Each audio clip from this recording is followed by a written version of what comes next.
Hello, good evening મિત્રો, કેમ છો? આઈ હોપ તમે બધા ફાઇન હશો.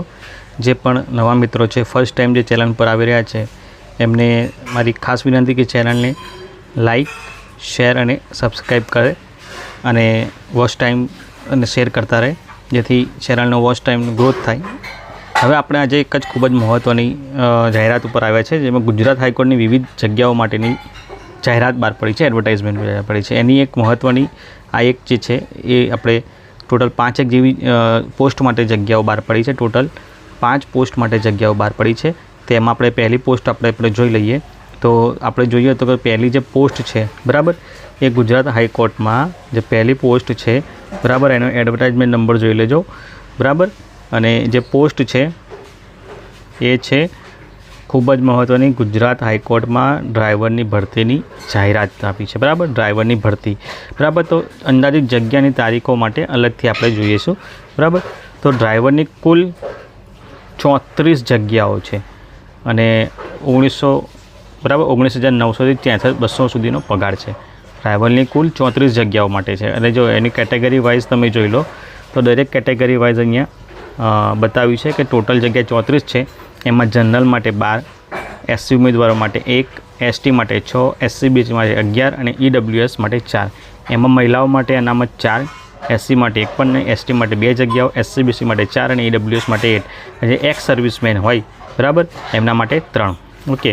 ત્યાર પછી છે એ તો અહીંયા છે કે ભાઈ ફિઝિકલી ડિસેબલ લોકો એમ એપ્લિકેશન ના કરી શકે, બરાબર. આ બધી અલગ અલગ એમની જાહેરાતોના ક્રાઇટેરિયા છે. હવે ખાસ તમે લાયકાત અને એમના ધોરણો શું છે, લાયકાત અંગેના ધોરણો.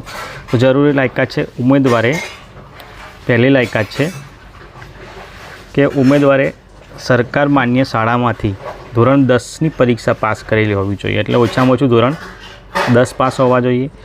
એની આંખોની દ્રષ્ટિ જોવાની ક્ષમતા સ્પષ્ટ હોવી જોઈએ, બરાબર. કલર બ્લાઇન્ડનેસ એટલે રંગત તત્વની ખામી ના હોવી જોઈએ. ઉમેદવારને લાઇટ મોટર વ્હીકલ ચલાવવા અંગેનું માન્ય ડ્રાઇવિંગ લાઇસન્સ હોવું જોઈએ, LMB લાઇસન્સ હોવું જોઈએ, બરાબર. વાહનની મરામત અને મિકેનિઝમ એટલે ક્યારેક એવું બંધ પડે તો નોર્મલ જે તમને આવડત હોવી જોઈએ હોય તો એને અગ્રતા આપવામાં આવશે.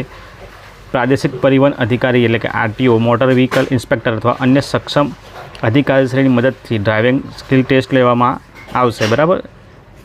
આ તમારે એની સ્કિલ ટેસ્ટ લેવામાં આવશે કે તમે ખરેખર પાત્ર છો કે નહીં.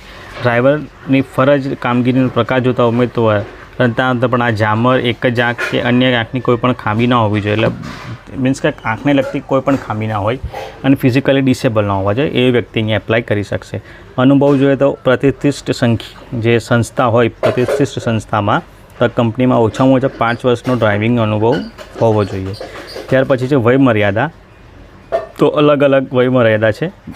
18માં ઓછીમાં ઓછી 18 અને વધુમાં વધુ 35 વર્ષની ઉંમર હોય છે. પછી છૂટછાટ નીચે આપેલી છે, તમારે જોતા રહેવાનું, બરાબર. ત્યાર પછી પરીક્ષામાં ફી ભરવાની રીત જે છે, તો પરીક્ષામાં જે ફી ભરવાની રીત છે તો સામાન્ય ઉમેદવાર માટે 1000 પ્લસ બેંક ચાર્જીસ અને અનુસૂચિત જાતિ, જનજાતિ, બરાબર, શારીરિક SCBC, બરાબર, એ બધા ઉમેદવારો છે, માજી ઉમેદવારો, બરાબર. આર્થિક રીતે નબળા જે વર્ગ હોય એમના માટે તો 500 રૂપિયા પ્લસ બેંક ચાર્જીસનો છે, બરાબર. અને માત્ર ને માત્ર ઓનલાઈન ભરવાની છે, બરાબર. ત્યાર પછી પરીક્ષાનું જે સિલેબસ અને એનું માળખું શું છે, તો હેતુલક્ષી પરીક્ષા હશે પહેલી, બરાબર, 90 મિનિટની. એમાં કુલ 100 ગુણ આપવામાં આવશે. અને પછી ડ્રાઇવિંગ સ્કિલ ટેસ્ટ જે આગળ જણાવ્યું એના 100 ગુણ, બરાબર, એ 200 ગુણની હશે. તો જે પછી હેતુલક્ષી છે એમાં શું હશે, તો જે હેતુલક્ષી છે એમાં હેતુલક્ષીની પરીક્ષા કુલ 100 પ્રશ્નોના 100 ગુણની. પ્રશ્નની ભાષા ગુજરાતી રહેશે, બરાબર. 0.33 નકારાત્મક ગુણ. 1થી વધારે ઉત્તર પસંદ કરશો, ખોટો અથવા ઉત્તર, એટલે 1 માર્ક્સ તે કપાશે.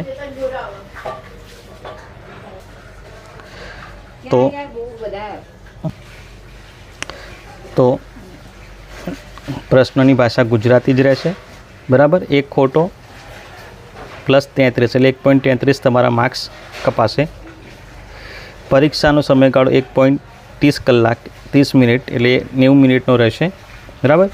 અને અભ્યાસક્રમ તમે જોઈ લો જીએ માટેનો, તો ગુજરાતી ભાષા, સામાન્ય જ્ઞાન, ગુજરાતની ભૂગોળ, ગણિત, એટલે આવા 4 સેક્શનમાં તમારી પરીક્ષા પૂછાશે. પછી આ કરંટ અફેર, પછી જે તમારે જે ડ્રાઈવરની પોસ્ટ છે એને લગતું જ્ઞાન અને નિયમોનું જ્ઞાન. ઓકે. ત્યાર પછી જે છે કે 45 ગુણ ઓછામાં ઓછા, બરાબર. અને લેખિત હોય તો ઓછામાં ઓછા 50 ગુણ લાવવાના રહેશે. તો જે રિઝર્વ કેટેગરીમાં આવે એના માટે 45 અને જે જનરલ કેટેગરીમાં હોય, બરાબર, તો 50 ગુણ લાવવાના રહેશે. અને એ લોકોને જ પછી સ્કિલ ટેસ્ટ માટે બોલાવવામાં આવશે. ઓકે. ત્યાર પછી જે હેતુલક્ષી એ કેવી હશે, OMR જ હશે, બરાબર. ડ્રાઇવિંગ ટેસ્ટ માટે કુલ 100 ગુણની હશે. તેમાં નીચે પ્રમાણેના તમારે એને લગતી જ જે બધી ટર્મિનોલોજી અને જે હોય એ જ starting, for driving, turning, overtaking, reversing, parking, બરાબર. એની જે કોમન જે એનું નોલેજ હોય ડ્રાઇવિંગને લગતી હશે. અને બરાબર અમદાવાદ અથવા કોઈપણ જિલ્લા મથકે, બરાબર, અમદાવાદ અથવા જિલ્લાનું જે મુખ્ય મથક હોય ત્યાં લેવામાં આવશે, બરાબર. અને ઓછામાં ઓછા 80 ગુણ મેળવવાના રહેશે. એટલે જેના સ્કિલ ટેસ્ટમાં ઓછામાં ઓછા 80 ગુણ હશે એને જ પ્રિફર કરવામાં આવશે, બરાબર. ત્યાર પછી પસંદગી યાદીનું છે એ બધું આપણે ખાસ એટલું બધું કામ નથી. ઓકે. પછી ઓનલાઈન અરજી કરવાની રીત છે, બરાબર. તો એ તમે ડિટેલમાં વાંચી લેજો, બહુ ઇઝી સરળ હોય છે, બરાબર. અહીંયા HC ઓજસ પોર્ટલ પર જવાનું છે તમારે અને પછી એપ્લાય કરવાનું છે, બરાબર. બસ આટલું જ છે. હવે વધુ માહિતી માટે તમે આ વેબસાઇટ ઉપર જઈ શકો છો અને તમે ત્યાં જઈને એટેન્ડ કરી શકો છો બધી જ માહિતી, બરાબર. હજુ એની કોઈ ડેટ ડિક્લેર થઈ નથી, બરાબર. તો એ આવશે ત્યારે ફરીથી આપણે એને નોટિફિકેશન કરીશું. આટલા બધા જે કોઈપણ આધાર કાર્ડ, પાન કાર્ડ, ચૂંટણી કાર્ડ વગેરે જે છે પ્રવેશપત્ર માટે માન્ય રહેશે. ઓકે. આ બધું ડિટેલિંગ તમારે પહેલાંથી જ કહી દીધું છે, બરાબર. તો એકવાર શાંતિથી તમે સંપૂર્ણ વાંચી લેજો. એનું PDF જે છે હું ડિટેલ લિંક મૂકી દઈશ લિંકમાં. ઓકે. તો ખૂબ જ સારી એવી જગ્યા છે અને આપણો જે સિલેબસ છે એ પણ આપણે લઈને આવીશું, બરાબર. તો મિત્રોને ખાસ વિનંતી કે ચેનલને લાઇક, શેર